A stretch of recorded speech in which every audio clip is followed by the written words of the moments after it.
क्या आपने कभी सोचा है कि जीवन में कठिन समय क्यों आता है? क्यों ऐसा होता है कि जब हम अपनी पूरी ताकत और मेहनत लगा देते हैं, फिर भी चीजें हमारे अनुसार नहीं होती? हम सभी ने ऐसे पल देखे हैं जब लगता है कि पूरी दुनिया हमारे खिलाफ हो गई है, जैसे सब कुछ बिखर रहा हो। उस समय ऐसा लगता है कि शायद हमारी किस्मत खराब है। लेकिन क्या वाकई ऐसा है? सोचिए, क्या जीवन का हर कठिन अनुभव, हर चुनौती हमें कुछ सिखाने के लिए नहीं होती? गौतम बुद्ध कहते हैं, जो होता है वह अच्छे के लिए होता है। लेकिन इस बात को मानना और समझना आसान नहीं है, खासकर तब जब हम खुद दर्द और तकलीफ में हों। कल्पना कीजिए कि आप एक किसान हैं। आपने पूरे मन और मेहनत से अपनी फसल उगाई है। आप हर दिन उसके लिए परिश्रम करते हैं। लेकिन अचानक एक तूफान आता है और आपकी सारी फसल बर्बाद हो जाती है। उस पल आपका मन गुस्से और निराशा से भर जाता है। आप भगवान से सवाल करते हैं, मेरे साथ ही ऐसा क्यों हुआ?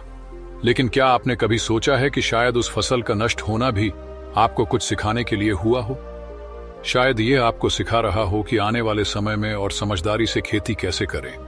इसी तरह जब कोई नौकरी हाथ से निकल जाती है, कोई रिश्ता टूट जाता है या कोई सपना अधूरा रह जाता है, तो उस पल हमें लगता है कि यह हमारी असफलता है। लेकिन बुद्ध कहते हैं, हर घटना के पीछे एक गहरा कारण छिपा होता है। हर कठिनाई हमें मजबूत बनाने के लिए आती है। अगर ध्यान से देखें तो जीवन की यही मुश्किलें हमें बेहतर इंसान बनाती हैं। ये हमें सोचने पर मजबूर करती हैं कि क्या वाकई जो हम चाहते थे वह हमारे लिए सही था। आज की इस कहानी में मैं आपको गौतम बुद्ध की एक ऐसी गहरी सीख सुनाने जा रहा हूं जो आपके जीवन को देखने का नजरिया बदल देगी। यह कहानी आपको यह समझने में मदद करेगी कि जीवन की हर परिस्थिति में सकारात्मक रहना कितना महत्वपूर्ण है। तो दोस्तों, अंत तक जुड़े रहिए, क्योंकि इस कहानी का अंत आपको यकीन दिला देगा कि जो कुछ भी होता है वह सच में अच्छे के लिए होता है। गौतम बुद्ध और उनके शिष्य एक शांत सुबह यात्रा कर रहे थे। आसमान बिल्कुल साफ था, पक्षी मधुर स्वर में चहचहा रहे थे और हल्की ठंडी हवा वातावरण को सुकून दे रही थी। बुद्ध हर पल को गहराई से महसूस कर रहे थे, जैसे वे प्रकृति के साथ पूर्ण एकत्व में हों। इसी दौरान वे एक छोटे से गांव पहुंचे। गांव में जीवन अपनी रफ्तार से चल रहा था। लोग अपने अपने कामों में व्यस्त थे। कुछ खेतों में हल चला रहे थे तो कुछ बाजार में खरीदारी कर रहे थे। तभी एक परेशान और थका हुआ किसान हड़बड़ाते हुए बुद्ध के पास आया। उसके चेहरे पर चिंता की गहरी लकीरें थीं और उसकी आंखों में आंसू थे। वह बुद्ध के सामने घुटनों के बल बैठ गया और टूटे स्वर में बोला, भगवान, मेरी जिंदगी में सब कुछ उल्टा हो रहा है।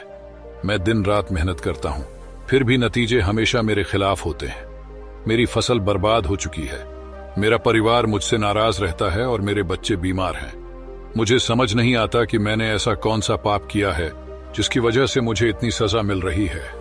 किसान की आवाज दर्द और निराशा से भरी हुई थी। उसकी आंखों में सवालों का अंबार था। वह थोड़ा रुका और फिर भर्राई आवाज में बोला, मैंने सुना है कि आप हर समस्या का समाधान जानते हैं। आप कहते हैं कि जो होता है वह अच्छे के लिए होता है, लेकिन मेरी जिंदगी में तो कुछ भी अच्छा नहीं हो रहा। आप ही बताइए, मेरी फसल का खराब होना, परिवार की नाराजगी और बच्चों की बीमारी, यह सब कैसे अच्छे के लिए हो सकता है? किसान की बातें सुनकर बुद्ध कुछ पल चुप रहे। उन्होंने ध्यानपूर्वक उसकी पीड़ा को देखा। किसान की आंखों में गहरी वेदना और निराशा का सागर था, लेकिन बुद्ध के चेहरे पर शांति और करुणा का प्रकाश था। उन्होंने अपनी आंखें कुछ पल के लिए बंद की, जैसे किसान की पीड़ा को भीतर से महसूस कर रहे हों। फिर बुद्ध ने धीरे धीरे अपनी आंखें खोलीं और मुस्कुराए। उनकी मुस्कान में धैर्य और गहरी समझ थी। उन्होंने शांत स्वर में कहा, आओ, मैं तुम्हें एक कहानी सुनाता हूं। शायद इस कहानी के जरिए तुम्हारे सवालों का जवाब मिल सके। किसान को बुद्ध के इस उत्तर से थोड़ी हैरानी हुई। उसने आश्चर्य से पूछा, भगवान, मेरी समस्या इतनी बड़ी है और आप मुझे कहानी सुनाने की बात कर रहे हैं? बुद्ध ने अपनी मुस्कान बरकरार रखते हुए जवाब दिया, हर समस्या का समाधान सीधे सीधे समझ में नहीं आता मेरे मित्र। कभी कभी समाधान पाने के लिए हमें जीवन को एक अलग नजरिए से देखना पड़ता है, और यह कहानी तुम्हें वही नजरिया दिखाने में मदद करेगी। किसान ने थोड़ा ठहर कर बुद्ध की ओर देखा। वह अभी भी परेशान था, लेकिन उसकी बेचैनी अब धीरे धीरे शांत हो रही थी। उसने गहरी सांस ली और कहा, ठीक है भगवान, मैं आपकी कहानी सुनने को तैयार हूं। किसान ने अपनी निराशा को थोड़ा किनारे रखा और बुद्ध की कहानी सुनने के लिए तैयार हो गया। वह चुपचाप बैठ गया और ध्यान से बुद्ध की ओर देखने लगा। बुद्ध ने एक गहरी सांस ली और अपनी कहानी शुरू की। उन्होंने कहा, सुनो, मैं तुम्हें एक राजा की कहानी सुनाता हूं जो तुम्हारी परेशानी को समझने में मदद करेगी। बहुत समय पहले की बात है, एक शक्तिशाली और परोपकारी राजा था। वह अपने राज्य और प्रजा से बेहद प्रेम करता था और हमेशा उनकी भलाई के लिए काम करता था। लेकिन कभी कभी वह छोटी छोटी बातों पर बहुत गुस्सा कर जाया करता था। एक दिन राजा ने तय किया कि वह अपने सबसे विश्वस्त मंत्री के साथ जंगल में शिकार पर जाएगा। सुबह का समय था और जंगल हरियाली से भरा हुआ था। चिड़ियों की चहचहाहट और हल्की ठंडी हवा ने माहौल को और भी सुंदर बना दिया था। राजा और मंत्री अपने घोड़ों पर सवार होकर जंगल में घूमने लगे। तभी अचानक एक जंगली जानवर राजा के सामने आ गया। राजा ने तुरंत अपनी तलवार निकाली और जानवर पर हमला करने की कोशिश की, लेकिन जल्दबाजी में तलवार फिसल गई और उसकी धार राजा की अपनी ही उंगली पर लग गई। राजा की उंगली बुरी तरह कट गई और खून बहने लगा। दर्द के मारे राजा जोर से चिल्लाया। उसका चेहरा गुस्से और तकलीफ से लाल हो गया। मंत्री तुरंत राजा के पास आया और उसकी चोट को देखकर बोला, महाराज, जो होता है वह अच्छे के लिए होता है। यह सुनकर राजा आग बबूला हो गया। उसने गुस्से से मंत्री को घूरते हुए कहा, मेरी उंगली कट गई है, खून बह रहा है और तुम कहते हो कि यह अच्छा है। क्या तुम मेरा मजाक उड़ा रहे हो? मंत्री ने शांत और दृढ़ स्वर में कहा, महाराज, मैं मजाक नहीं कर रहा हूं, मैं सच कह रहा हूं। जो कुछ भी होता है वह अच्छे के लिए ही होता है। राजा मंत्री की इस बात से और भी क्रोधित हो गया। उसने सोचा कि मंत्री उसकी तकलीफ को समझने के बजाय उल्टा उसे उपदेश दे रहा है, लेकिन वह यह नहीं जानता था कि उसकी यह चोट उसके लिए एक गहरे और महत्वपूर्ण सबक लेकर आई है। राजा को मंत्री की बात सुनकर और भी ज्यादा गुस्सा आया। उसने तुरंत अपने सैनिकों को आदेश दिया, इस मंत्री को तुरंत जेल में डाल दो। इसे अपनी गलती का एहसास होने दो कि जब किसी का जीवन खतरे में हो तो ऐसी बातें करना कितना गलत है। मंत्री को जेल में डाल दिया गया, लेकिन हैरानी की बात यह थी कि मंत्री फिर भी शांत और संतुष्ट नजर आ रहा था।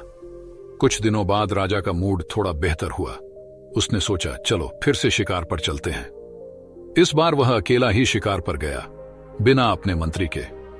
राजा जंगल में घूम ही रहा था कि अचानक उसे आदिवासियों का एक समूह मिल गया। ये आदिवासी अपने देवता के लिए बलि देने की तैयारी कर रहे थे। राजा को देखकर वे बहुत खुश हुए, क्योंकि उन्हें बलि के लिए एक शक्तिशाली व्यक्ति मिल गया था।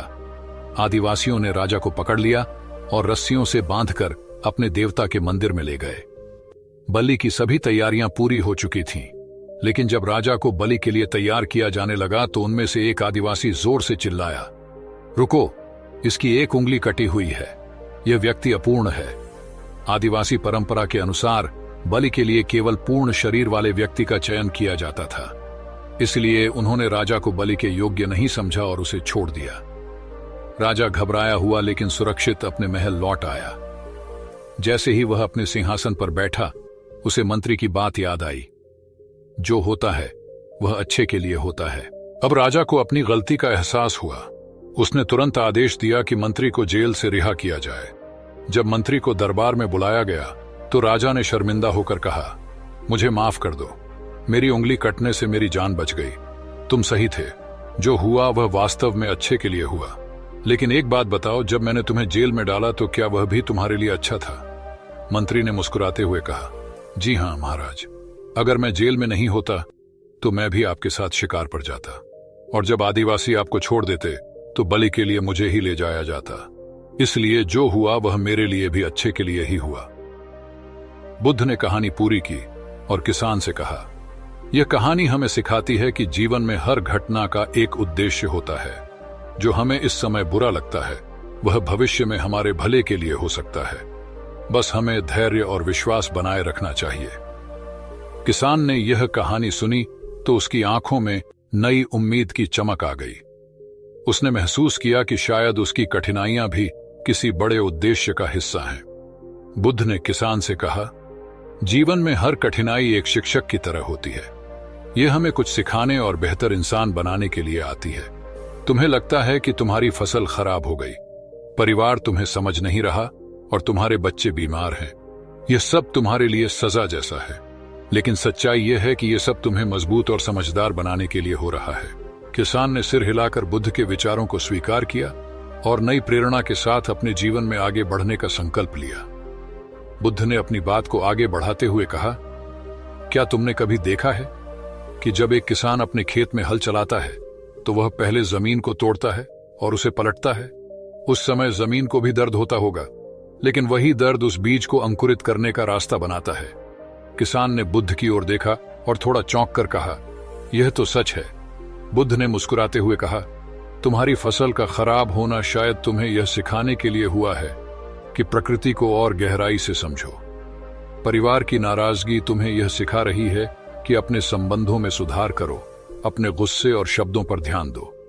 और बच्चों की बीमारी शायद तुम्हें यह सिखा रही है कि अपने शरीर और उनके स्वास्थ्य का अधिक ध्यान रखना सीखो। बुद्ध थोड़ी देर रुके और फिर बोले, जीवन में हर घटना, हर कठिनाई एक बड़ी योजना का हिस्सा होती है। जो आज तुम्हें परेशानी लग रही है वही कल तुम्हें किसी बड़ी सफलता की ओर ले जाएगी, लेकिन इसके लिए धैर्य और विश्वास चाहिए। किसान ने गहरी सांस ली और थोड़ी देर सोचा।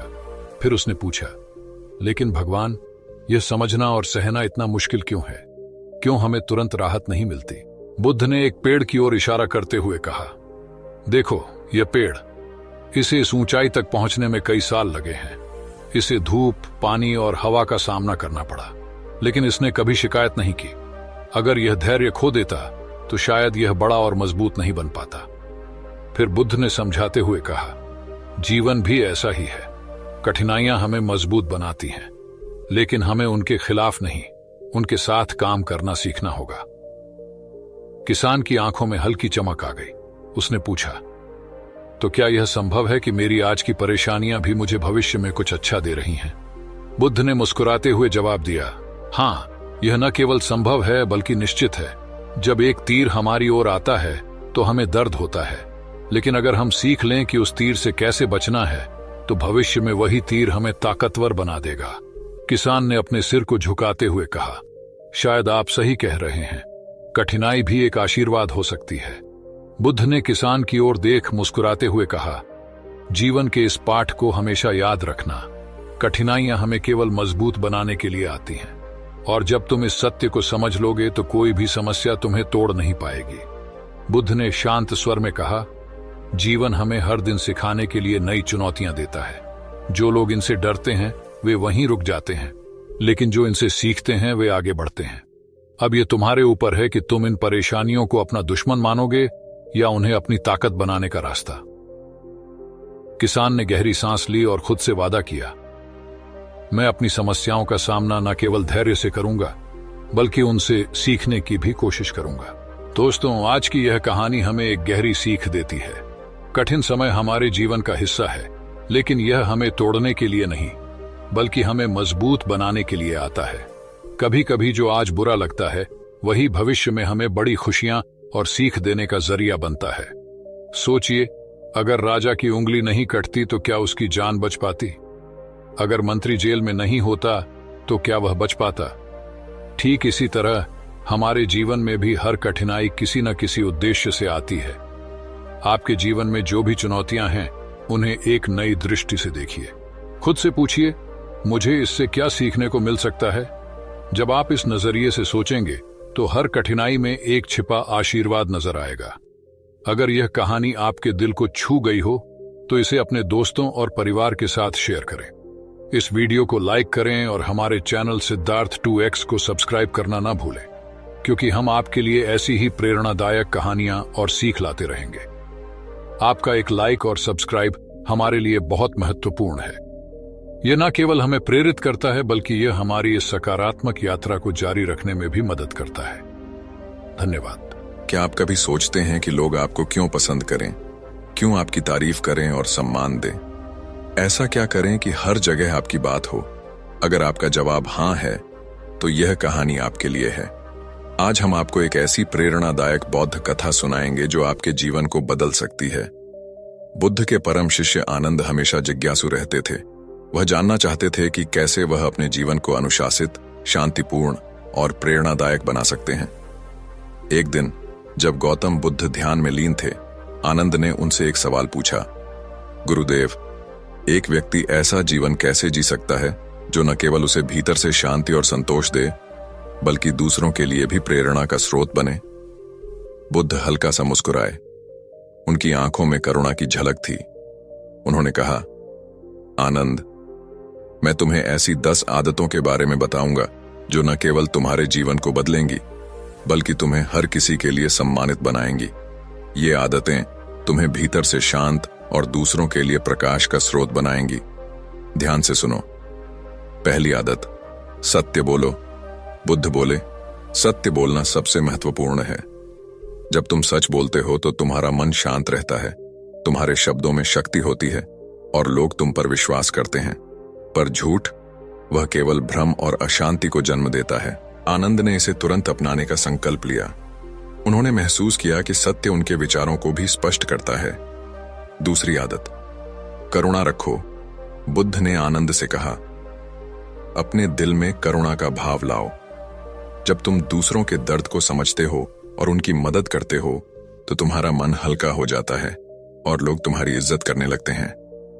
आनंद ने देखा कि करुणा न केवल दूसरों के लिए बल्कि उनके अपने मन के लिए भी राहत थी। तीसरी आदत, धैर्य रखो। बुद्ध ने कहा, जीवन में धैर्य रखना सीखो। अधीरता से समस्याएं बढ़ती हैं और धैर्य से समाधान मिलता है। आनंद ने महसूस किया कि धैर्य से काम लेने पर निर्णय अधिक स्पष्ट और सही होते हैं। दोस्तों, ये तो सिर्फ शुरुआत है। ऐसी और भी अद्भुत आदतें हैं जो आपको एक बेहतर इंसान बनाएंगी। तो जुड़े रहिए और हमारी पूरी कहानी जरूर सुनिए। घने जंगलों के बीच स्थित महात्मा बुद्ध का एक सुंदर और शांत आश्रम था। इस आश्रम में कई शिष्य ध्यान और अनुशासन के साथ जीवन जीते थे। वहीं एक शिष्य, जिसका नाम मानव था, अपनी आदतों के लिए जाना जाता था। वह हर समय इधर उधर की बातें करता, दूसरों की चर्चा में व्यस्त रहता और अपने आप को सबसे श्रेष्ठ साबित करने की कोशिश करता। जब भी वह किसी गांव में भिक्षा के लिए जाता, वह वहां के लोगों से उनकी कहानियां जानने की जिज्ञासा दिखाता। हर बार वह एक नई कहानी लेकर आता और आश्रम के अन्य शिष्यों को सुनाता, लेकिन उसकी बातें अक्सर दूसरों की बुराई और चुगली से भरी होती। वह अपने मुख से अपनी प्रशंसा करते हुए कहता, मैं एक अमीर परिवार से हूं, आरामदायक जीवन छोड़कर मैं सत्य की खोज के लिए यहां आया हूं। आश्रम के अन्य शिष्य उसकी इस आदत से परेशान थे। वे देखते थे कि मानव खुद को सबसे बुद्धिमान और श्रेष्ठ साबित करने में लगा रहता है, लेकिन उसकी बातें और व्यवहार न तो उसे खुशी देते थे न ही दूसरों को। एक दिन मानव ने गुरु के सामने अपनी बुद्धिमत्ता और त्याग की प्रशंसा करते हुए कहा, गुरुदेव, मैं वह सब छोड़कर यहां आया हूं जो अन्य लोग चाहकर भी नहीं छोड़ सकते। मैं यहां सत्य की खोज में हूं और मुझे यकीन है कि मैं बाकी शिष्यों से ज्यादा योग्य हूं। गुरु ने उसकी बातों को ध्यान से सुना और एक हल्की मुस्कान के साथ बोले, मानव, सत्य की खोज केवल शब्दों से नहीं होती, बल्कि कर्मों और शांत मन से होती है। तुम्हारे शब्द केवल तुम्हारे अहंकार को बढ़ा रहे हैं। अगर तुम सच्चा ज्ञान और शांति पाना चाहते हो तो मैं तुम्हें एक साधना दूंगा। मानव ने उत्सुकता से पूछा, गुरुदेव, वह साधना क्या है? गुरु ने कहा, आज से अगले 7 दिनों तक तुम मौन का पालन करोगे। तुम किसी से कुछ नहीं कहोगे और केवल अपने विचारों पर ध्यान दोगे। जो भी महसूस करो उसे लिखो, पर बोलो मत। यह तुम्हारे भीतर की अशांति को शांत करेगा और तुम्हें अपने वास्तविक स्वरूप से परिचित कराएगा। मानव यह सुनकर असमंजस में पड़ गया, लेकिन गुरु का आदेश मानने के लिए तैयार हो गया। उसने अगले 7 दिनों तक मौन व्रत धारण करने का प्रण लिया। आश्रम के अन्य शिष्य यह देखकर आश्चर्यचकित थे। वे सोचने लगे कि क्या मानव वास्तव में बदल सकता है। लेकिन यह साधना मानव के जीवन को एक नई दिशा देने वाली थी। आखिरकार वह सच्चा ज्ञान और शांति पाने की यात्रा पर निकल पड़ा, जो केवल मौन और आत्मनिरीक्षण से ही संभव थी। गुरु के आश्रम में उस दिन सभी शिष्य एकत्रित हुए थे। गुरु ने सभी से कहा, अगले 1 महीने के लिए आप सभी को कोई संकल्प लेना होगा। यह आपकी संकल्प शक्ति को मजबूत करेगा और आत्मशक्ति का संचार करेगा। आप अपनी क्षमता और इच्छा शक्ति के अनुसार छोटा या बड़ा कोई भी संकल्प चुन सकते हैं, लेकिन याद रहे, यदि किसी का संकल्प टूट गया तो उसे अपनी पुरानी दिनचर्या में वापस लौटना होगा। शिष्यों ने अपनी शक्ति और क्षमता के अनुसार विभिन्न प्रकार के संकल्प लिए। कोई 2 सप्ताह तक अन्न न खाने का व्रत ले रहा था, तो कोई 10 दिन तक पानी न पीने का। कुछ ने ध्यान और साधना में अधिक समय देने का संकल्प लिया। सभी ने अपने संकल्प गुरु को बताकर आगे बढ़ने की अनुमति मांगी। लेकिन मानव, जो हमेशा दूसरों से अलग दिखने की कोशिश करता था, ने खुद को बड़ा साबित करने की ठानी। वह सीधे गुरु की कुटिया में गया और बोला, गुरुदेव, मैं कोई छोटा संकल्प नहीं लेना चाहता। मैं आपके जैसा बड़ा और महान संकल्प लेना चाहता हूं। कृपया आप ही मुझे कोई ऐसा संकल्प बताएं जो सबसे अलग और कठिन हो। गुरु उसकी बात सुनकर मुस्कुराए। उन्होंने सोचा, कोई तो है जो बड़ा संकल्प लेने की हिम्मत कर रहा है, लेकिन क्या यह केवल दिखावा है या वह वास्तव में इसे पूरा कर पाएगा? गुरु बोले, मानव, क्या तुम मेरे द्वारा दिए गए संकल्प को पूरा कर सकोगे? यह आसान नहीं होगा। शायद यह तुम्हारे लिए संभव ना हो। इसलिए मेरा सुझाव है कि तुम खुद कोई संकल्प चुनो और उसे पूरा करने का प्रयास करो। मानव को यह सुनकर बुरा लगा। उसने सोचा, गुरुदेव को मुझ पर विश्वास नहीं है।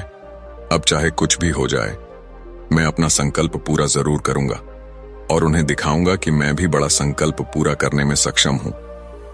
मानव ने दृढ़ता से कहा, गुरुदेव, आप मुझे जो भी संकल्प देंगे, मैं उसे जरूर पूरा करूंगा। गुरु ने उसे देखा और कहा, ठीक है, तो तुम्हारा संकल्प यह है कि अगले 1 महीने तक तुम्हारे मुंह से एक भी शब्द नहीं निकलेगा। तुम्हें पूर्ण मौन का पालन करना होगा। यही तुम्हारा संकल्प है। मानव यह सुनकर मुस्कुराया और बोला, गुरुदेव, यह तो बहुत आसान है। 1 महीने तक बस चुप रहना है। इसमें कोई कठिनाई नहीं है। आप मुझे कोई और बड़ा और कठिन संकल्प दीजिए जो मेरी योग्यता के अनुरूप हो। गुरु ने गहरी नजरों से उसे देखा और कहा, मानव, यह संकल्प अब तक कोई भी पूरा नहीं कर सका है। यह इतना आसान नहीं है जितना तुम्हें लग रहा है। तुम्हें यही संकल्प पूरा करना है। मानव ने आत्मविश्वास से सिर हिलाया और मन ही मन ठान लिया कि चाहे कुछ भी हो जाए, वह इस बार गुरु को निराश नहीं करेगा। लेकिन क्या वह सचमुच इस कठिन चुनौती का सामना कर पाएगा? आश्रम के अन्य शिष्य इस बात को लेकर उत्सुक थे कि मानव इस संकल्प को कैसे निभाएगा। आने वाले दिन मानव के जीवन में एक गहरा परिवर्तन लेकर आने वाले थे। मानव ने गुरु की बात मानी और उसी क्षण से मौन धारण कर लिया। गुरु से आज्ञा लेकर वह अपनी कुटिया से बाहर चला गया। शुरुआत में उसे यह संकल्प बहुत आसान लग रहा था। पहला दिन बिना बोले चुपचाप बीत गया, लेकिन जैसे जैसे समय आगे बढ़ा, उसके लिए यह मौन धारण करना कठिन होता गया। दूसरे दिन से ही उसके मन में बोलने की इच्छा का बोझ बढ़ने लगा। तीसरे दिन उसे अजीब सा भारीपन महसूस हुआ और चौथे दिन वह बेचैनी से भर उठा। आश्रम में अन्य शिष्य आपस में बातचीत करते थे। हंसी ठिठोली और बहसें चलती थीं।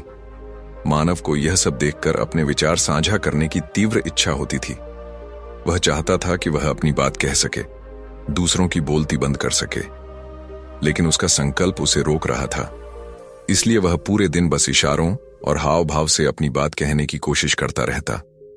कुछ और दिन बीत गए और मौन के इस संकल्प ने उसके शरीर और मन दोनों को प्रभावित करना शुरू कर दिया। मानव बीमार पड़ गया। उसका सिर दर्द से फटने लगा। उसे खाने पीने का मन नहीं होता था। उसके अंदर एक ही ख्याल दौड़ता था, मैं बोलना चाहता हूं। आखिरकार वह गुरु के पास पहुंचा। उसने एक कागज पर लिखकर अपनी व्यथा व्यक्त की। गुरुदेव, मैं अब बोलना चाहता हूं। बिना बोले मैं सांस नहीं ले पा रहा। मेरी सांसें भारी हो रही हैं। मैं अंदर ही अंदर घुट रहा हूं। मुझे क्या करना चाहिए? क्या मैं अपना संकल्प तोड़ दूं? गुरु ने उसकी बात पढ़कर मुस्कुराते हुए कहा, संकल्प तो टूटने के लिए ही होते हैं, लेकिन जो अपना संकल्प पूरा कर लेता है वह अपनी आंतरिक शक्ति को मजबूत करता है, और जो अपनी आंतरिक शक्ति को बढ़ा लेता है वह साधना और आध्यात्मिकता के मार्ग पर आगे बढ़ता है। संकल्प लेना और उसे तोड़ना दोनों तुम्हारे ही हाथ में है। अगर तुम इसे निभा नहीं सकते तो अपने संकल्प को तोड़कर अपनी पुरानी दिनचर्या में लौट जाओ। लेकिन याद रखना, यदि तुम आज इस छोटे से संकल्प को निभाने में असमर्थ हो तो अपने जीवन की बड़ी चुनौतियों का सामना कैसे करोगे? निर्णय तुम्हारे ही हाथ में है। गुरु की बात ने मानव के भीतर गहरी चोट पहुंचाई। बिना कुछ कहे वह वापस अपनी कुटिया में लौट गया और खुद को वहां बंद कर लिया। अब वह केवल जरूरी कामों के लिए ही बाहर आता था। बाकी समय वह अपनी कुटिया के भीतर चुपचाप बैठा रहता। 15 दिन बीत चुके थे। आश्रम के अधिकांश शिष्यों का संकल्प अब तक टूट चुका था, लेकिन मानव अब भी अपने संकल्प पर कायम था। उसने मौन व्रत लेने के बाद से एक भी शब्द नहीं बोला था। यह देखकर पूरा आश्रम आश्चर्यचकित था। जो व्यक्ति हमेशा दूसरों से अधिक बोलता था, वही आज पूरी तरह चुप था।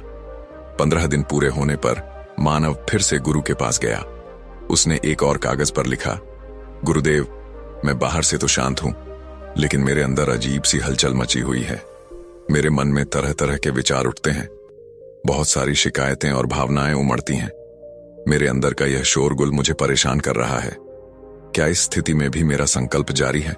गुरु ने मुस्कुराते हुए कहा, हां, तुम्हारा संकल्प जारी है, लेकिन जब तक बाहरी आवाजें तुम्हारे कानों में गूंजती रहेंगी, तुम्हारा मन सवाल उठाता रहेगा।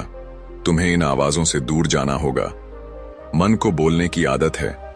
जब तक इसे उत्तेजना मिलेगी, यह शांत नहीं होगा। मानव ने गुरु को प्रणाम किया और बिना कोई जवाब दिए अपनी कुटिया में लौट गया। अब उसने अपने मौन को और गहरा करने का निर्णय लिया। वह अपने भीतर की आवाजों को भी शांत करने का प्रयास करने लगा। सुबह होते ही मानव ने अपनी कुटिया छोड़ दी और गहरे जंगल की ओर चला गया।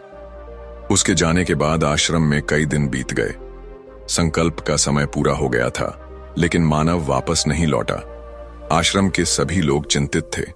कुछ ने सोचा कि शायद जंगली जानवरों ने उसे खा लिया होगा।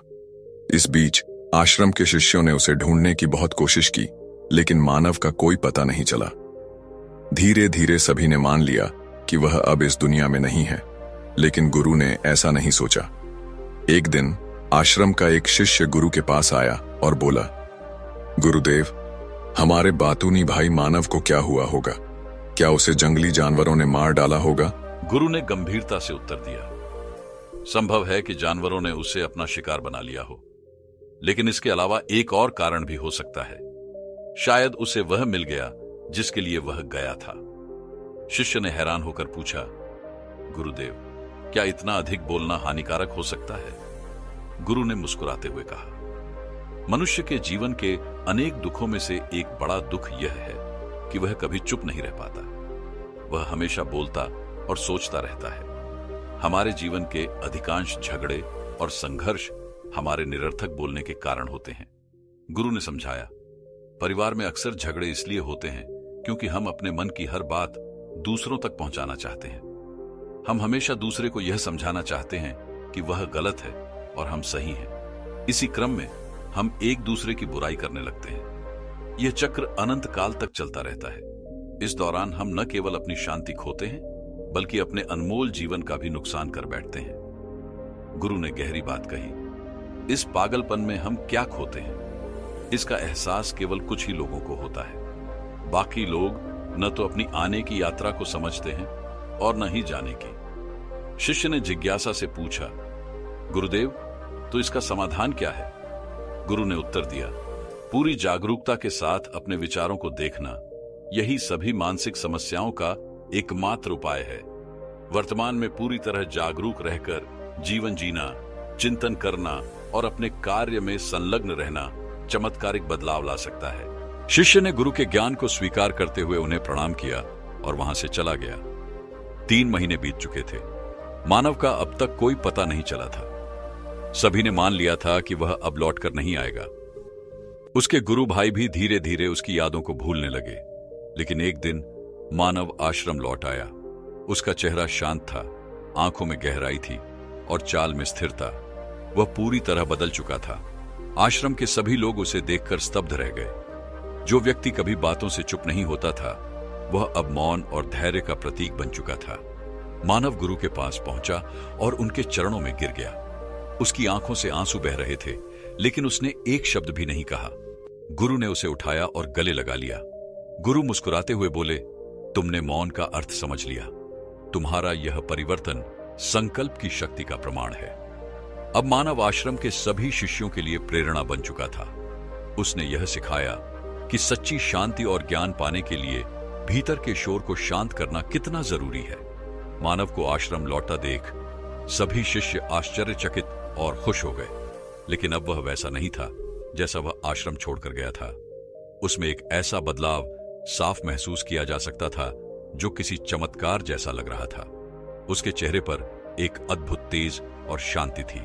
जैसे ही वह आश्रम पहुंचा, उसके गुरु भाइयों ने उसे चारों ओर से घेर लिया और उससे बातें करने लगे। मानव भी उनसे सहजता और सरलता से बातचीत कर रहा था।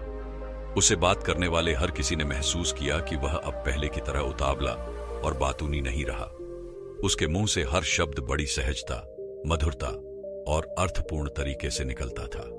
कुछ देर तक गुरु भाइयों से बातें करने के बाद वह सीधा अपने गुरु के पास गया।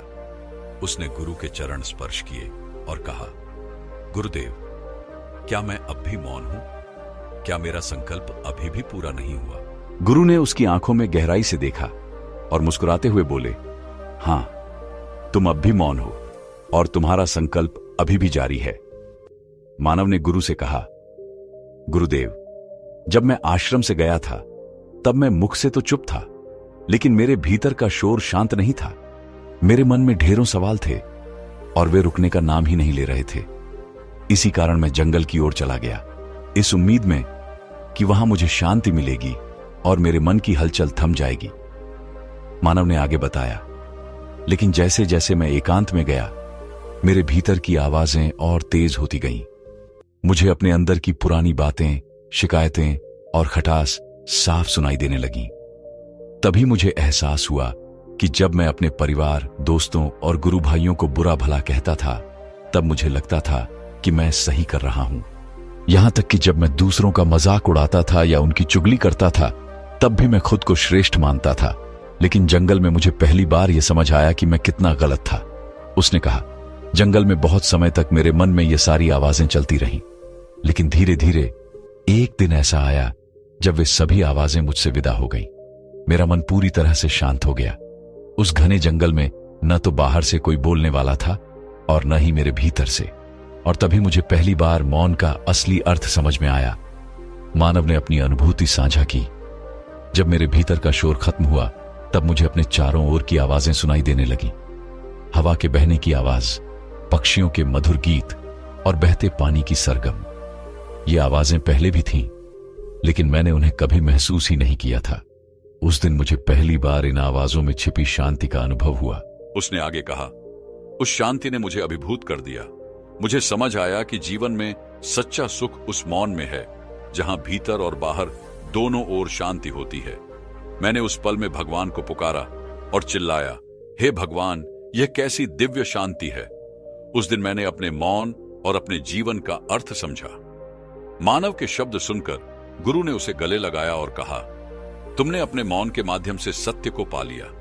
यह वही शांति है जो हर किसी के भीतर है, लेकिन इसे समझने के लिए मौन होना आवश्यक है। उस दिन मानव का अनुभव सभी के लिए प्रेरणा बन गया। उसने सिखाया कि असली शांति बाहरी दुनिया में नहीं, बल्कि हमारे भीतर की चुप्पी में है। मानव ने गुरु से कहा, गुरुदेव, सब कुछ इतना शांत क्यों है? ऐसा क्या हो गया? मैंने चिल्लाया, फिर भी इस शांति में कोई खलल नहीं हुआ। सब कुछ पहले जैसा शांत है, बाहर भी और भीतर भी। हे गुरुदेव, मैंने अपने गुरु भाइयों से बात की, आपसे बात की। मैं बोल रहा हूं, चल रहा हूं और सब कुछ देख रहा हूं, लेकिन भीतर से मैं पूरी तरह से मौन और एकांत में हूं। जब मैं अपने भीतर शोर मचाना चाहता हूं, तब भी मुझे अपने भीतर मौन का ही अनुभव होता है। गुरु ने मुस्कुराते हुए कहा, जब तक हम बाहर बोलते रहते हैं, तब तक हमारे भीतर अशांति बनी रहती है। लेकिन जिस दिन हम अंदर की ओर देखना शुरू कर देंगे, तब चाहे हमारे मुंह से कुछ भी निकले, भीतर से हम शांत ही रहेंगे। दुनिया की ज्यादातर समस्याएं हमारे बोलने से ही उत्पन्न होती हैं, क्योंकि हम चुप रहना नहीं चाहते, हम जरूरत से ज्यादा बोलना चाहते हैं। उन्होंने समझाया, हम हमेशा दूसरों की बात सुनने के बजाय उन्हें चुप कराना चाहते हैं। हमारा ध्यान यह दिखाने में लगा रहता है कि मैं कौन हूं, मैं क्या कर सकता हूं। यही हमारे जीवन का उद्देश्य बन जाता है। हमारी सारी शक्ति व्यर्थ की बातों में खत्म हो जाती है। न तो हम दूसरों को सुनते हैं और न ही समझने की कोशिश करते हैं। गुरु ने आगे कहा, लोग चुप रहना इसलिए नहीं सीखते क्योंकि उन्हें लगता है कि चुप रहना उन्हें कमजोर या छोटा दिखाता है। लेकिन सच यह है कि संसार में अधिकतर समस्याओं की जड़ हमारा बोलना ही है। इसीलिए हमें उतना ही बोलना चाहिए जितना जरूरी हो। बेवजह की बातें हमारी ऊर्जा को खत्म करती हैं। यही बोलने की आदत हमें कभी भीतर की ओर लौटने नहीं देती। यह हमें हमेशा बाहर की ओर खींचे रखती है। उन्होंने मानव से कहा, बाहर क्या है? बस एक दुखी संसार। लेकिन अगर तुम अपने भीतर के संसार की ओर मुड़ना चाहते हो तो तुम्हें अपने मुंह को बंद रखना होगा। यही कारण है कि जितने भी बुद्ध हुए हैं या आत्मज्ञानी हुए हैं, वे सभी एकांत की ओर गए। वहां उन्हें न बोलने की जरूरत होती है और न सुनने की। यही एकांत उन्हें भीतर की यात्रा करने में मदद करता है। गुरु ने यह भी बताया, हालांकि अगर कोई चाहे तो इस संसार में रहकर भी शांत और एकांत में रह सकता है। इसके लिए उसे अपनी ऊर्जा बचानी होगी, जिसे वह अब तक निरर्थक शब्दों में नष्ट करता रहा है। जब वह ऐसा करता है, तभी वह एक सुखी, प्रभावशाली और गुणवान व्यक्ति बन सकता है। दोस्तों, इस कहानी से हमें यह सीख मिलती है कि व्यर्थ का बोलना हमारी ऊर्जा को नष्ट करता है। बहुत अधिक और अनावश्यक बातें करना हमें अपने भीतर की ओर झुकने नहीं देता। यह हमें बाहर की दुनिया में उलझाए रखता है, जो अक्सर दुख और अशांति से भरी होती है।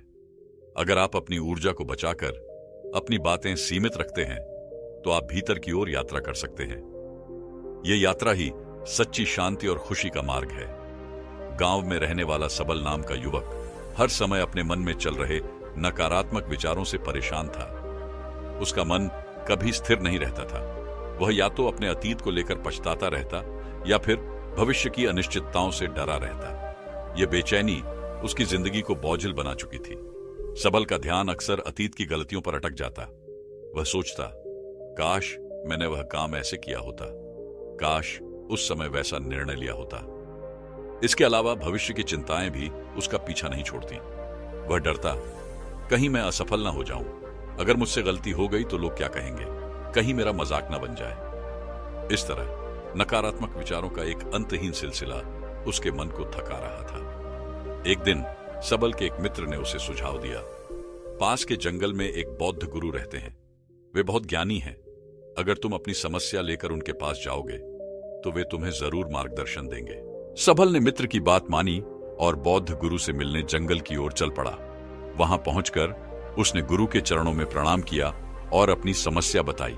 उसने कहा, गुरुवर, मेरा मन कभी शांत नहीं रहता। हर समय इसमें नकारात्मक विचार चलते रहते हैं। मैं या तो अपने अतीत के बारे में सोच सोचकर परेशान रहता हूं या फिर भविष्य को लेकर डरता रहता हूं। कृपया मुझे बताइए कि मैं अपने मन को कैसे खाली करूं। गुरु ने धैर्यपूर्वक उसकी पूरी बात सुनी और मुस्कुराते हुए बोले, सबल, मन को खाली करना कोई एक दिन का काम नहीं है। यह एक लंबी प्रक्रिया है जिसमें अभ्यास, संयम और धैर्य की आवश्यकता होती है।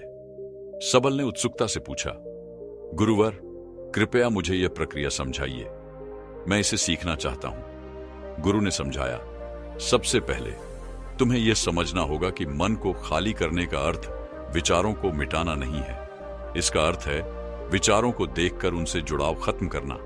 जैसे नदी का पानी बहता है, वैसे ही विचार भी आते जाते रहते हैं। उन्हें रोकने की कोशिश करना व्यर्थ है। इसके बजाय उन्हें बहने दो और सिर्फ एक दर्शक बने रहो।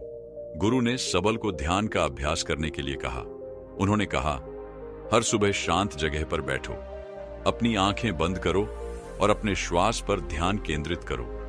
जैसे ही कोई विचार आए, उसे बिना किसी प्रतिक्रिया के गुजरने दो। यह अभ्यास तुम्हें धीरे धीरे अपने विचारों से दूरी बनाने में मदद करेगा। सबल ने पूछा, गुरुवर, लेकिन यह बहुत कठिन लगता है। मैं कैसे जानूं कि मैं सही दिशा में बढ़ रहा हूं? गुरु ने उत्तर दिया, सबल, जब तुम ध्यान करने लगोगे तो शुरुआत में तुम्हें बेचैनी महसूस होगी, लेकिन धैर्य और निरंतर अभ्यास के साथ तुम्हारा मन शांत होने लगेगा। सबसे बड़ी बात यह है कि खुद को समय दो और हर दिन अभ्यास करो। यही तुम्हारे मन को खाली करने की कुंजी है। गुरु की बातों से सबल को अपने मन की परेशानी का समाधान मिलता दिखाई दिया। उसने तय किया कि वह गुरु के बताए गए मार्ग का अनुसरण करेगा और अपने विचारों को नियंत्रित करने के लिए नियमित ध्यान करेगा। सबल ने बौद्ध गुरु से कहा, गुरुवर, मैं इस प्रक्रिया को पूरी तरह अपनाने के लिए तैयार हूं, चाहे वह कितनी भी कठिन क्यों न हो। कृपया मुझे सिखाइए कि मैं अपने मन को कैसे खाली करूं और नकारात्मक विचारों से कैसे दूर रहूं। गुरु ने कहा, सबल, मन को खाली करना और नकारात्मकता से बचना एक अनुशासित प्रक्रिया है। इसके लिए 6 मुख्य तरीके हैं। इन्हें ध्यान से सुनो और एक एक करके इन्हें अपने जीवन में लागू करो। पहला तरीका, नकारात्मक लोगों से दूरी बनाओ। गुरु ने कहा, सबसे पहले उन लोगों का साथ छोड़ दो जो हमेशा तुम्हें कमजोर, लक्ष्यहीन और महत्वहीन महसूस करवाते हैं। तुम्हारे आसपास कुछ ऐसे लोग हो सकते हैं जो अपने धन, पद या किसी अन्य उपलब्धि का घमंड करते हैं। वे अक्सर दूसरों को छोटा दिखाने का प्रयास करते हैं ताकि खुद को बड़ा साबित कर सकें। ऐसे लोग तुम्हारे आत्मविश्वास को चोट पहुंचाते हैं और तुम्हारे अंदर असफलता का डर भर देते हैं। उन्होंने आगे कहा, यह जरूरी नहीं कि ये लोग सिर्फ बाहर के हों। कई बार हमारे अपने परिवार के सदस्य या मित्र ही हमें नीचा दिखाने की कोशिश करते हैं। वे हमारे विचारों, प्रयासों और सपनों का मजाक उड़ाते हैं। ऐसे लोगों से दूरी बनाना ही बेहतर है, क्योंकि वे तुम्हारे आत्मसम्मान को नष्ट कर सकते हैं और तुम्हारे अंदर नकारात्मकता पैदा कर सकते हैं। दूसरा तरीका, सच्चे और प्रेरणादायक मित्र चुनो। गुरु ने समझाया, तुम्हारे जीवन में मित्रों का बहुत बड़ा प्रभाव होता है, इसलिए बहुत ही सोच समझकर अपने मित्रों का चुनाव करो। केवल उन्हीं लोगों को अपना मित्र बनाओ जो तुम्हारे विकास में सहायक हों, तुम्हारी भावनाओं को समझें और जिनकी सोच सकारात्मक और प्रेरणादायक हो। उन्होंने आगे कहा, ऐसे मित्र बनाओ जिनसे तुम कुछ सीख सको, जिनकी संगति में तुम्हारा आत्मविश्वास बढ़े और जो तुम्हें अपने लक्ष्यों को प्राप्त करने के लिए प्रेरित करें। हमारे चरित्र और जीवन पर मां बाप के बाद सबसे ज्यादा प्रभाव हमारे मित्रों का पड़ता है। इसीलिए अच्छे मित्रों का होना बेहद आवश्यक है। सबल ने गुरु की बातें बड़े ध्यान से सुनी। उसे महसूस हुआ कि उसके जीवन में बहुत सारी नकारात्मकता केवल उसके गलत संगत और कुछ लोगों के कारण थी, जो उसके आत्मसम्मान को ठेस पहुंचाते थे। गुरु ने कहा, इन 2 तरीकों को समझो और इन्हें अपने जीवन में उतारो। आगे के तरीकों को मैं तुम्हें अगले पाठ में सिखाऊंगा। बौद्ध गुरु ने सबल से कहा, तुम्हारे जीवन में सबसे अहम बात यह है कि तुम उन 5 लोगों के औसत हो जिनके साथ तुम सबसे ज्यादा समय बिताते हो। यदि तुम्हारे आसपास के लोग ईमानदार हैं, तो तुम्हारे भीतर भी ईमानदारी आनी शुरू हो जाएगी। अगर वे सभी लोग अमीर हैं, तो तुम भी अमीर बनने की दिशा में बढ़ोगे। यही कारण है कि तुम वही बन जाते हो जैसा तुम्हारा सामाजिक दायरा होता है। गुरु ने आगे कहा, एक महान दार्शनिक ने कहा था कि तुम मुझे किसी इंसान के मित्रों से मिलवा दो, मैं उसके मित्रों को देखकर उस इंसान का भविष्य बता दूंगा। हमारे जीवन में अक्सर समस्या यह होती है कि हम उन लोगों से आन नहीं बोल पाते जिन्हें हमें अपनी जिंदगी से बाहर रखना चाहिए। हम न चाहते हुए भी नकारात्मक लोगों के साथ अपना वक्त बिताते रहते हैं। उन्होंने समझाया, इसलिए सबसे पहला कदम यह है कि तुम उन लोगों से अपनी जिंदगी में दूरी बनाओ जिनसे तुम खुश नहीं हो। अगर तुम महसूस करते हो कि उनकी मौजूदगी तुम्हारे जीवन में असंतोष और तनाव का कारण बन रही है, तो तुम उन्हें न बोलो। तीसरा तरीका, वर्तमान में जियो। बौद्ध गुरु ने कहा, मन को खाली करने का तीसरा तरीका यह है कि तुम हमेशा वर्तमान में जियो। उन्होंने आगे कहा, तुम अपना अतीत नहीं बदल सकते, लेकिन तुम अपना वर्तमान अवश्य बदल सकते हो। इसलिए अपने वर्तमान पर ध्यान दो और उन चीजों पर फोकस करो जो तुम्हारे नियंत्रण में हैं। जिन चीजों को तुम आज बदल सकते हो, उन्हें बदलो। वर्तमान में रहते हुए अपनी ऊर्जा को केवल उन्हीं कार्यों में लगाओ जिन्हें तुम अभी कर सकते हो। चौथा तरीका, स्वस्थ और पोषक आहार लो। गुरु ने आगे कहा, मन को खाली और शांत करने का चौथा तरीका है हमेशा स्वस्थ और पोषक भोजन करना। उन्होंने समझाया, हमारा शरीर ऊर्जा से चलता है। हम जैसा भोजन करते हैं हमारी ऊर्जा वैसी ही होती है। यदि तुम ऐसा भोजन ग्रहण करते हो जिसमें जीवंतता और पोषण नहीं होता तो इसका असर तुम्हारे मन और शरीर पर भी पड़ेगा। यदि तुम नीरस और बिना पोषण के भोजन का सेवन करते हो तो तुम अपनी मानसिक स्थिति को भी कमजोर बना सकते हो। उन्होंने आगे कहा, यदि शरीर ही अस्वस्थ होगा तो मन भी कभी शांत नहीं रह सकता। शरीर की अस्वस्थता से मन भी अशांत हो जाता है। स्वस्थ और ताजे भोजन से ही हम अपने शरीर और मन को ठीक रख सकते हैं। गुरु की बातों से सबल को एक नई दिशा मिली। उसने सोचा कि उसे अपनी जीवन शैली और अपने आहार में बदलाव करना होगा ताकि वह मानसिक शांति पा सके। बौद्ध गुरु ने सबल से कहा, मन में बहुत से नकारात्मक और हीनता के विचार आते हैं, लेकिन इन विचारों को नियंत्रित करना ही सफलता की कुंजी है। जैसा कि कहा जाता है, स्वस्थ शरीर में ही स्वस्थ मस्तिष्क का निवास होता है। इसलिए शरीर को स्वस्थ और मजबूत रखना हमारी जिम्मेदारी है। यदि तुम ध्यान नहीं कर सकते तो रोज कुछ समय खुद के साथ अकेले में बिताओ। खुद के व्यवहार को जानने की कोशिश करो और देखो कि मन में किस तरह के विचार उठ रहे हैं। गुरु ने आगे समझाया, जब तुम ध्यान करते हो या अपने साथ अकेले में समय बिताते हो तो तुम धीरे धीरे खुद को जानने लगते हो। तुम्हारे अंदर एक ठहराव आ जाता है, उतावलापन कम हो जाता है और तुम कम बोलने लगते हो। तुम आसपास की चीजों पर ज्यादा ध्यान देने लगते हो। धीरे धीरे तुम शांत और स्थिर होने लगते हो। यही वह स्थिति है जब तुम्हारा आकर्षण स्वाभाविक रूप से बढ़ जाता है। तुम हजारों की भीड़ में भी अलग दिखने लगते हो। ध्यान करने से तुम्हारे मन में विचारों की तीव्रता कम हो जाती है। नकारात्मक विचार धीरे धीरे कम होते जाते हैं और कभी कभी तो पूरी तरह से खत्म हो जाते हैं। आखिरकार बौद्ध गुरु ने छठा और आखिरी तरीका बताया, नई नई जगहों पर घूमने जाओ। एक पुरानी कहावत है, एक लंबी यात्रा आपको 100 किताबों से भी ज्यादा ज्ञान देती है। बौद्ध भिक्षु साल भर में कई बार यात्रा करते हैं और इसका एक कारण यह भी है कि यात्रा करने से मन में नयापन आता है। मन हमेशा उत्साहित और ऊर्जा से भरा रहता है। गुरु ने कहा, प्राकृतिक सुंदरता से भरे स्थानों पर घूमने जाओ। जब तुम यात्रा करो तो अपने आसपास की हर चीज पर पूरा ध्यान दो।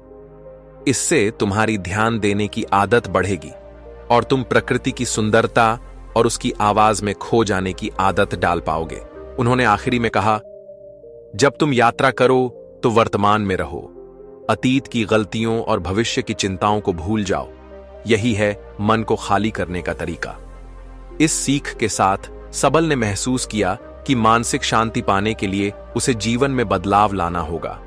उसने अपने विचारों, आहार और सामाजिक संबंधों में सुधार करने का निश्चय किया। जहां कहीं भी मोह होगा वहां बंधन होगा और जहां बंधन होगा वहां दुख होगा। इसलिए बौद्ध गुरु ने सबल को उपदेश देते हुए कहा, तुम्हें इन बंधनों से मुक्त होना होगा। उपदेश समाप्त करने के बाद बुद्ध वापस लौट आए। अगले दिन एक व्यक्ति बुद्ध के पास आया और बोला, गुरुवर, कल का उपदेश मुझे आपके लिए था। मैं समझ गया हूं कि मेरा दुख उन बंधनों और मोह से था जिनसे मैं जुड़ा हुआ था। अब मैं सभी बंधनों को तोड़कर आपके पास आया हूं। मेरे जीवन का अब एकमात्र उद्देश्य सत्य को प्राप्त करना है। कृपया मुझे अपने साथ रखिए। बुद्ध मुस्कुराए और बोले, तुमने कौन कौन से बंधन छोड़े हैं? व्यक्ति ने उत्तर दिया, मेरे घर में मेरे माता पिता, मेरी पत्नी और मेरा छोटा बच्चा है। मेरी पत्नी अक्सर बीमार रहती है और मेरे जीवन में बहुत दुख था जब तक मैंने आपका उपदेश नहीं सुना था। लेकिन अब मैंने समझ लिया है कि मेरी पत्नी, बच्चे और माता पिता के साथ जो बंधन हैं वही मुझे दुख देते हैं। जब मैं अपनी पत्नी को बीमार होते हुए देखता हूं तो मुझे दुख होता है। कभी कभी तो मुझे लगता है कि अगर वह मर जाए तो मुझे आराम मिलेगा। कभी कभी तो मुझे जीने का कोई उद्देश्य नजर नहीं आता। लेकिन अब मैं समझ गया हूं कि इन रिश्तों से जुड़ा रहना ही मेरे दुख का कारण था। इसीलिए मैंने इन सब को छोड़ दिया है और आपके पास आया हूं। अब मेरी केवल एक ही इच्छा है, सत्य को जानना। बुद्ध ने कहा, क्या तुम पूरी तरह से यह बंधन छोड़ने के लिए तैयार हो? व्यक्ति ने कहा, जी हां, मैं पूरी तरह से सब कुछ छोड़ने के लिए तैयार हूं। बुद्ध ने फिर पूछा, क्या तुम कुछ भूल तो नहीं रहे हो? क्या कोई पुराना रिश्ता पीछे छूट तो नहीं रहा? व्यक्ति ने आत्मविश्वास से कहा, मैं कुछ भी नहीं भूल रहा। मैंने सब कुछ छोड़ दिया है। मैं अपने परिवार को पीछे छोड़ चुका हूं और अब उन्हें कभी नहीं देखूंगा। बुद्ध मुस्कुराए और बोले, अच्छा, तो आज रात तुम विश्राम करो, कल सुबह मुझसे मिलना। वह व्यक्ति पूरी रात आश्रम के वातावरण में खोया रहा, सोचता रहा कि अब तक उसने अपना समय किस तरह व्यर्थ किया। वह महसूस करने लगा कि अब वह एक महान कार्य का हिस्सा बनने जा रहा था, एक ऐसा कार्य जो उसे जीवन का असली अर्थ दिखाएगा। बुद्ध की कृपा से उस व्यक्ति को जीवन का सही उद्देश्य मिल गया था। अगले दिन सुबह वह व्यक्ति बुद्ध के पास पहुंचा और बोला, गुरुवर, कृपया बताइए कि मेरे लिए अब क्या आदेश है। बुद्ध ने कहा, तुम्हें पूर्व दिशा में जाना है। वहां एक गांव है जहां तुम्हें एक महिला मिलेगी। वह एक ज्ञानी महिला है। वह तुम्हें जो भी दे तुम उसे लेकर आना। व्यक्ति ने बिना देर किए यात्रा शुरू की। रास्ते में अत्यधिक गर्मी थी और उसे भूख भी लगने लगी थी। लंबा रास्ता था और वह थक चुका था। बीच बीच में वह सोचता रहा कि अगर वह घर पर होता तो इस धूप में घूमने की बजाय आराम कर रहा होता और भोजन कर रहा होता। सोचते सोचते वह उस गांव में पहुंच गया। वहां उसने वह महिला देखी जो बेहद खूबसूरत थी। वह उसे देखता ही रह गया। महिला ने उसे देखकर कहा, आप अंदर आइए।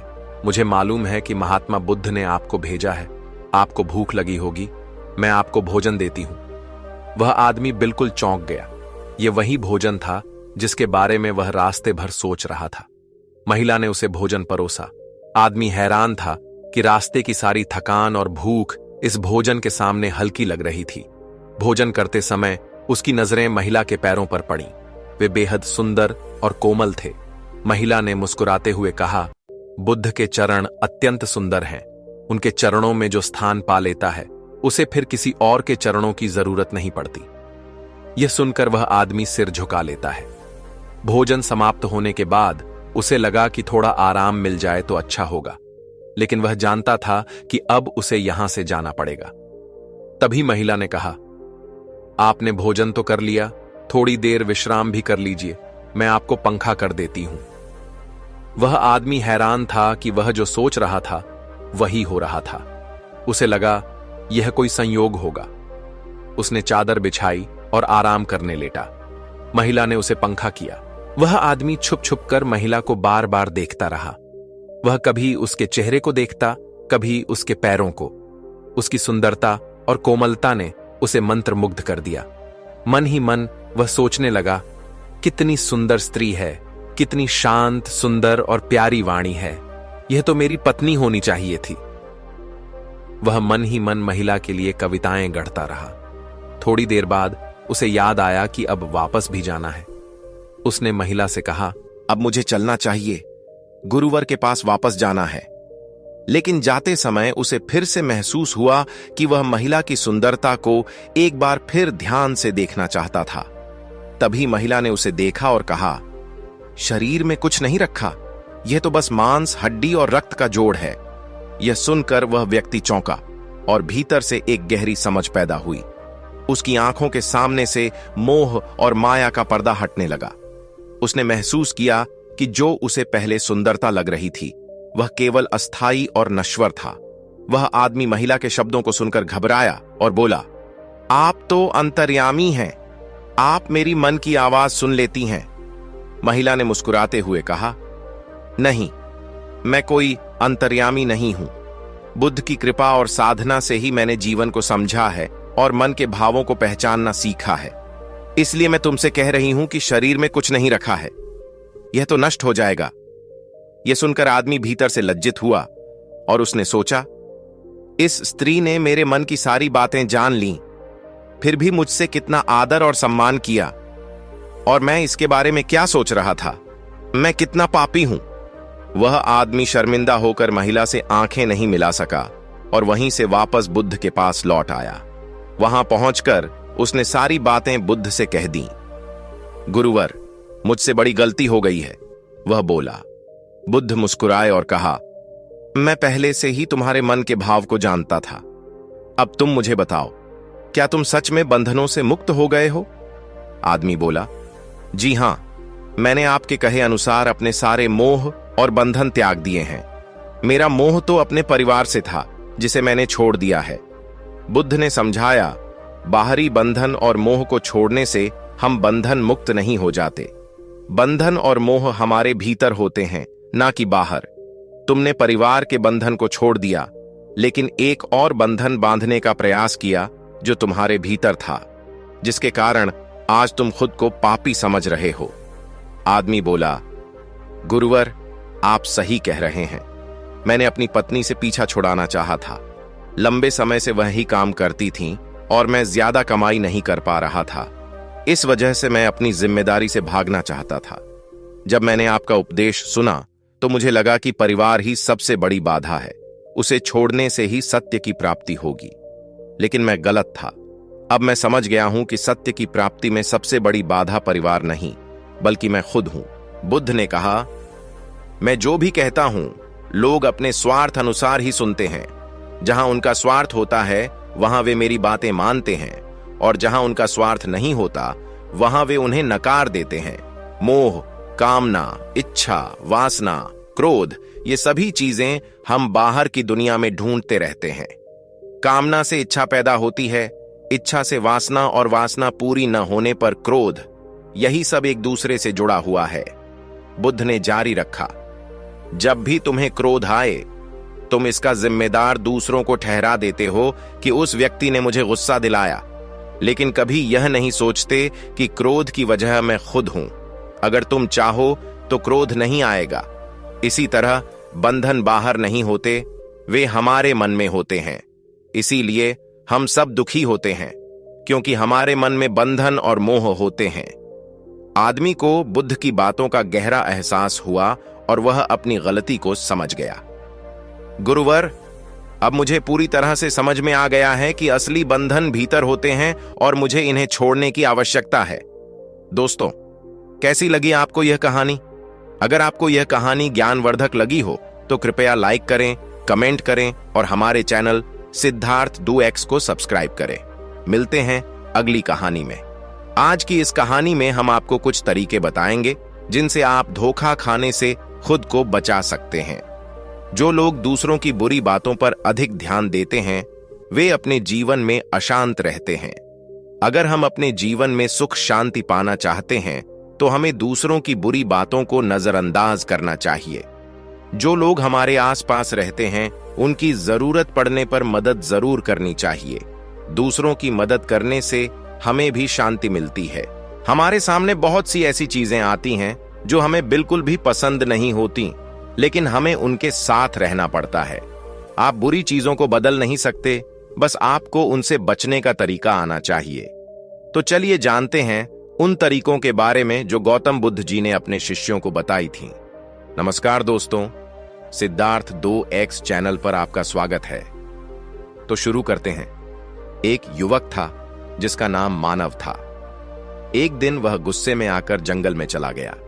वह जंगल के एक बड़े वृक्ष पर अपना गुस्सा निकालने के लिए मुक्के मार रहा था। उसे लग रहा था कि किसी ने उसे धोखा दिया है या फिर उसके साथ कोई बड़ा अन्याय हुआ है, जिससे वह बहुत परेशान था। वह लगातार उस वृक्ष को मुक्के मार रहा था और उसकी उंगलियां लहूलुहान हो गई थीं। जंगल में एक शीतल पानी का झरना था, जहां एक बौद्ध गुरु हर संध्या समय स्नान करने के लिए जाते थे। यह उनका रोज का नियम था। उस दिन जब वह गुरु स्नान करने के लिए जंगल की तरफ आए तो उन्होंने देखा कि एक युवक जोर जोर से चीख रहा था और रोते हुए उस वृक्ष पर मुक्के मारे जा रहा था। चारों ओर कोई नहीं था, बस वह युवक अकेला था। गुरु को उसकी चिंता हुई और उन्होंने सोचा, अगर मैं इसे ऐसे ही अनदेखा करके चला जाऊं तो कहीं यह आत्महत्या न कर ले। सोचते सोचते वह रुके, लेकिन कुछ नहीं बोले। वह बस उस युवक को देख रहे थे। कुछ देर बाद युवक को यह महसूस हुआ कि यह व्यक्ति चुपचाप उसे देख रहा है, लेकिन कुछ भी नहीं कह रहा। उसे अजीब सा लगा और उसने सोचा, यह क्या चाहता है? क्यों यह मुझे देख रहा है लेकिन कुछ कह नहीं रहा?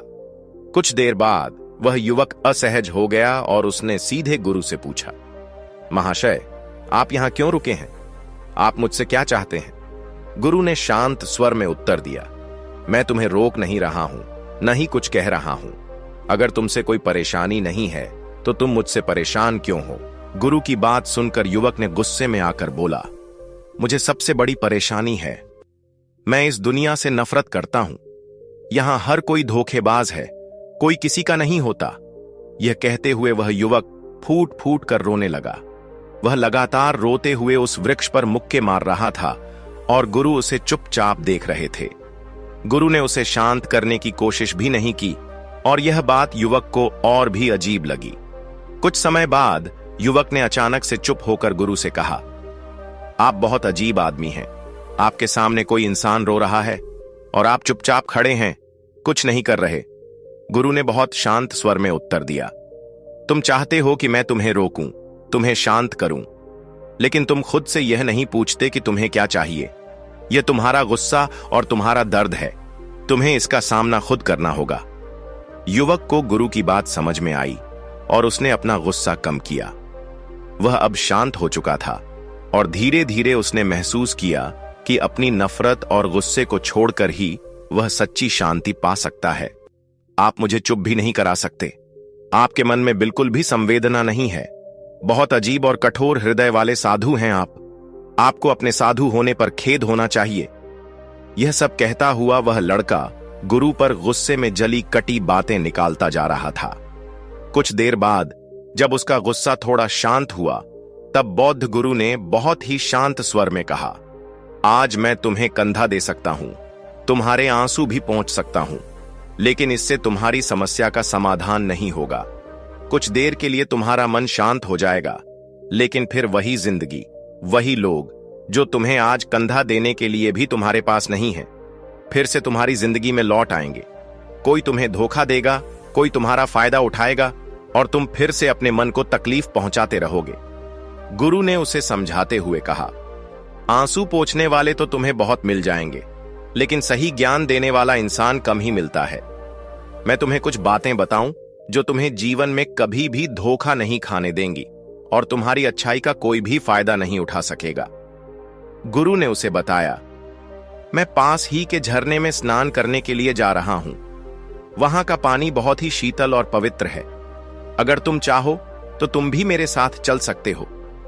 अकेले यहां परेशान होने से अच्छा है कि तुम झरने के पानी में स्नान करो, जिससे तुम्हारा दिमाग, मन, मस्तिष्क और शरीर सभी कुछ शुद्ध हो जाएंगे। यह सुनकर वह लड़का गुरु के पीछे पीछे चल पड़ा।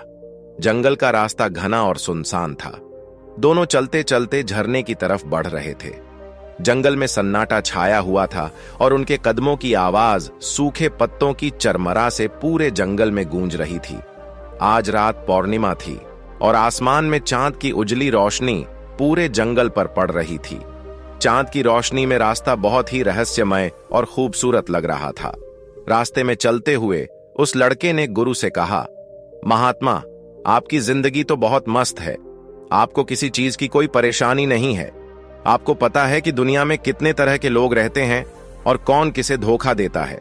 क्या आप कभी इन सब समस्याओं से नहीं जूझते? गुरु मुस्कुराए और शांत स्वर में उत्तर दिया, दुनिया में हर किसी की अपनी चुनौतियां होती हैं, लेकिन जो मनुष्य अपने अंदर शांति और संतुलन लाता है, वही असल में खुद को और दूसरों को सच्ची मदद दे सकता है। वह दोनों झरने के पास पहुंचे और गुरु ने उस लड़के से कहा, यहां का शीतल पानी तुम्हें शांति देगा। यह तुम्हारे मन को स्थिर करेगा और तुम्हारे भीतर का गुस्सा कम करेगा।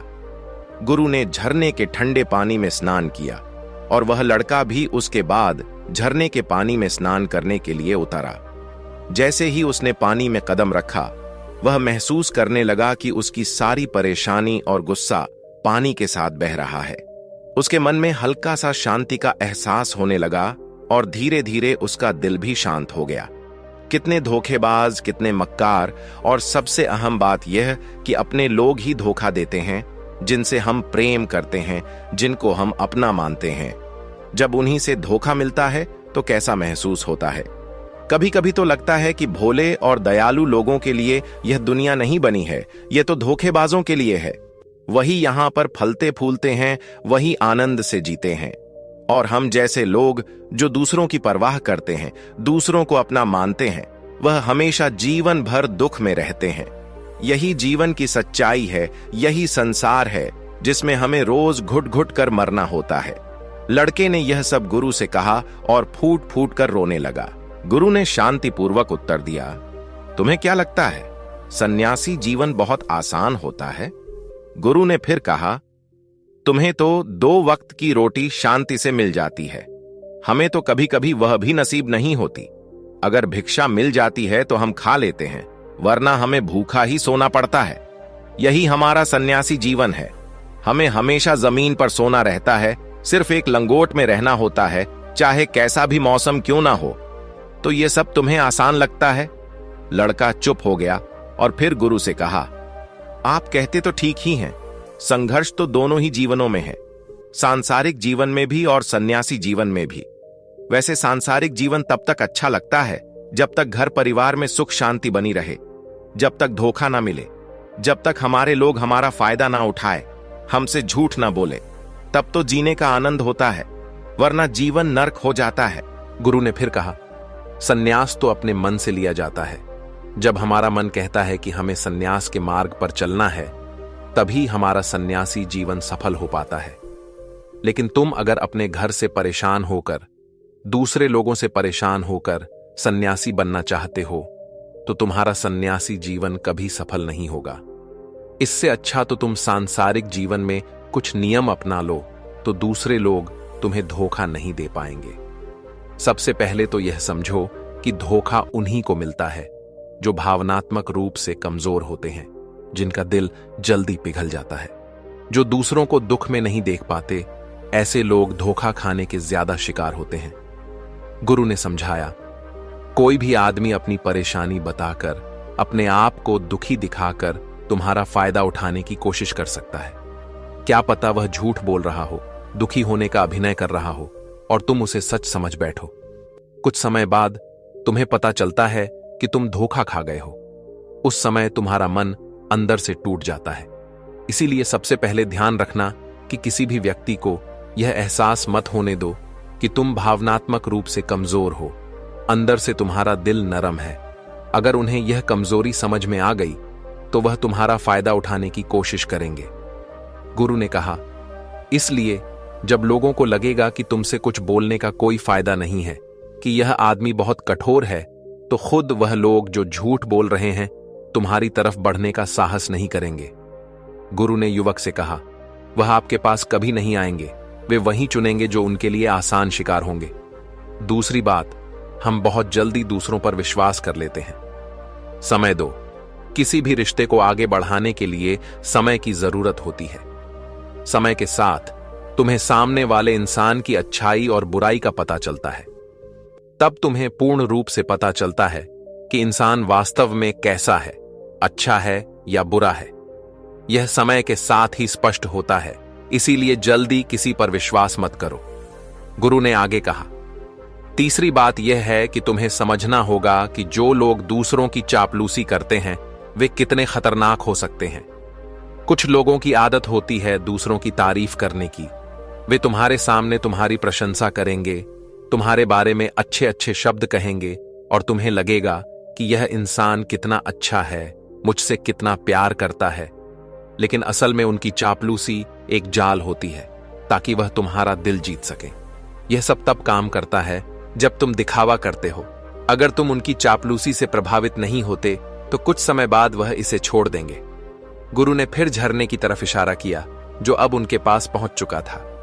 गुरु ने समझाया, सांसारिक जीवन में एक महत्वपूर्ण बात यह है कि जब हम किसी की सहायता करते हैं, चाहे धन से, शारीरिक रूप से या किसी भी रूप में, तो हमें यह सोचना चाहिए कि सामने वाला कभी भविष्य में हमारी मदद करने में सक्षम होगा या नहीं। दोनों ने अपने वस्त्र उतारे और झरने के ठंडे पानी में कूद गए। पानी की ठंडक ने उनकी सारी थकान और उदासी को पल भर में दूर कर दिया। स्नान के बाद वे झरने के पास एक वृक्ष के नीचे बैठकर बातें करने लगे। गुरु ने फिर समझाया, शुरुआत में लोगों को नजरअंदाज करना सीखो। जब तुम किसी को शुरुआत में नजरअंदाज करते हो तो जो लोग लालच या स्वार्थ के कारण तुम्हारे पास आए थे वे खुद ही दूर हो जाएंगे। पहले तो वे 1-2 बार तुम्हारे पास आने की कोशिश करेंगे, लेकिन फिर वे तुमसे दूरियां बना लेंगे। और जो लोग तुम्हारी सच्चाई, इंसानियत और अच्छाई को देखेंगे, वे तुम्हें नजरअंदाज करने के बावजूद भी तुम्हारे पास बने रहेंगे। यही एक सच्चे इंसान की पहचान होती है। गुरु ने कहा, हमारे अपने ही होते हैं, उनसे कभी कभी तकरार भी हो जाती है, लेकिन इसका मतलब यह नहीं कि वे हमसे दूर हो जाएं। थोड़े समय के लिए वे हमसे नाराज हो सकते हैं, लेकिन फिर कुछ समय बाद हम फिर से एक हो जाते हैं, और यही परिवार का असली मतलब होता है। गुरु ने अपनी आखिरी और सबसे महत्वपूर्ण बात कहते हुए कहा, यह सबसे जरूरी बात है। चाहे तुम कुछ भी हासिल कर लो, धोखा हमेशा मिल सकता है, लेकिन अगर तुम अपनी आंखें, कान और दिमाग खुले रखोगे तो तुम्हें धोखेबाजों का भेद समझने में देर नहीं लगेगी। जब तुम होश में रहोगे, ध्यान रखोगे, तो सामने वाले की आंखों में ही समझ पाओगे कि वह तुमसे क्या चाहता है। एक इंसान का स्वभाव और उसकी इच्छाएं उसकी आंखों में साफ दिखती हैं। गुरु ने आगे कहा, लेकिन अक्सर हम अपनी आंखें मूंद लेते हैं। जब तुम किसी से अच्छे रिश्ते बनाना चाहते हो या उसे अपनी मदद देना चाहते हो, तो सबसे पहले उसकी जांच करो। उसके परिवार और रिश्तेदारों से पूछो कि वह व्यक्ति कैसा है, उसका स्वभाव और दूसरों के साथ व्यवहार कैसे हैं। तब तुम्हें उसके बारे में साफ जानकारी मिलेगी। इस तरह तुम किसी पर विश्वास करने से पहले पूरी तरह से जान सकते हो कि वह व्यक्ति सही है या नहीं। गुरु ने कहा, यदि तुम चाहते हो कि कोई लंबी दोस्ती हो या किसी रिश्ते में विश्वास बनाए रखो, तो ध्यान रखना चाहिए कि पहले से ही उसकी पहचान जान लो। दूसरों से उसकी छवि जानो और यह समझो कि लोग उसके बारे में क्या सोचते हैं। तभी तुम यह निर्णय ले सकोगे कि तुम उस व्यक्ति पर विश्वास कर सकते हो या नहीं। गुरु ने फिर कहा, अगर तुम इन बातों पर ध्यान रखोगे तो कभी भी धोखा नहीं खाओगे और न ही भविष्य में पछताना पड़ेगा। इसी तरह की बातें करते हुए गुरु और युवक दोनों जंगल से बाहर निकल आए। फिर वे अपने अपने घर की ओर लौट गए, जहां वे जीवन में इन सीखों को अपनाकर आगे बढ़ने की कोशिश करेंगे। अगर आपको यह कहानी पसंद आई हो तो कृपया लाइक करें, कमेंट करें और हमारे चैनल सिद्धार्थ 2x को सब्सक्राइब करें।